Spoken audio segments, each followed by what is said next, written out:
Hey guys, what's up? So big news coming in. Last week we heard that Samsung won't launch a Galaxy Note 20 Ultra in August, and with it came the possibility that the 108 megapixel camera will be exclusive to the S20 Ultra. But we are now hearing that the Note 20 Plus camera setup will have a 108 megapixel sensor. The news comes from Galaxy Club, which states that the Galaxy Note 20 Plus will have a 108 megapixel main sensor. Now this is great news for the Note fans, and if you're wondering about the autofocus issues seen with the S20 Ultra, rest assured that Samsung will fix it with the Note 20 Plus. Samsung has ironed out most of the problems with the S20 Ultra camera through software updates, and with reports of them dropping the laser autofocus system, it should do just fine.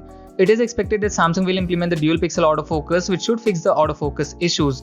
Tell me in the comments, what do you think about this? I was expecting this to happen and I'm really excited. The 108 megapixel camera may have had issues, but it's a beast of a camera and has pushed Apple to consider a higher megapixel resolution for the iPhones. We are hearing that Apple is or was working on a 64 megapixel resolution main camera on the iPhone 12 series. Now it is reported the smaller Galaxy Note 20 probably won't have the 108 megapixel sensor, which is kind of expected. Also, the presence of the 108 megapixel camera does not guarantee 100x space zoom as seen on the S20 Ultra, as it uses a different 48 megapixel sensor with a periscope lens, so it may not make it to the Note line due to the space constraints.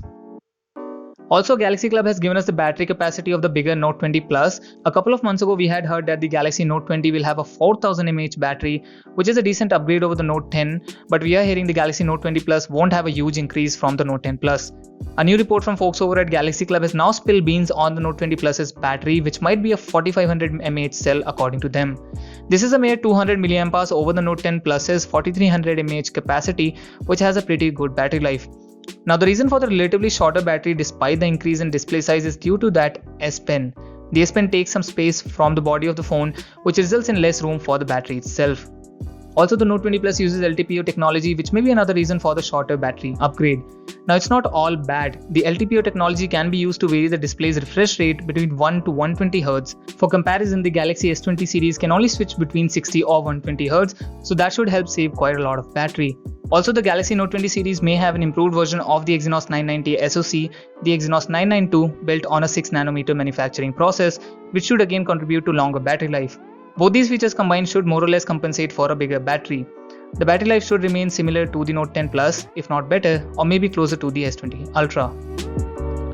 Also in the news, Samsung has launched the 50 megapixel 1x1.3 inch sensor in competition to the Sony IMX700 seen in the Huawei P40 Pro with a 1x1.28 inch sensor. Now this sensor is bigger than the one on the S20 Ultra, which comes in at 1x1.33 inches but is still smaller than the P40's main camera. The sensor has a large 1.2 micron pixel size and brings dual pixel autofocus to Samsung's tetracell technology for the first time. It is said to have great autofocus capabilities even in low light environments, and it can also produce results up to 100 megapixel, as each pixel has 2 photodiodes, and Samsung software can take information from both the diodes to produce 100 megapixel photos. In low light though, the opposite happens, where 4 pixels are binned into one to take the pixel size up to 2.4 microns and improve the light sensitivity 4 times to produce brighter 12.5 megapixel photos. On top of that, the ISOCELL GN1 is capable of shooting 8K videos at 30 frames per second, which is better than the 24 FPS recording on the S20 Ultra. So this is again looking to be a great sensor after the Bright HMX and Bright HM1 from Samsung. That's it for this video. The Note 20 Plus is going to be a hell of a phone with all those features. Do let me know what do you think about it. Smash the like button if you liked it and consider subscribing to the channel for more tech videos. I'll see you all in the next one. Till then, bye bye and stay safe.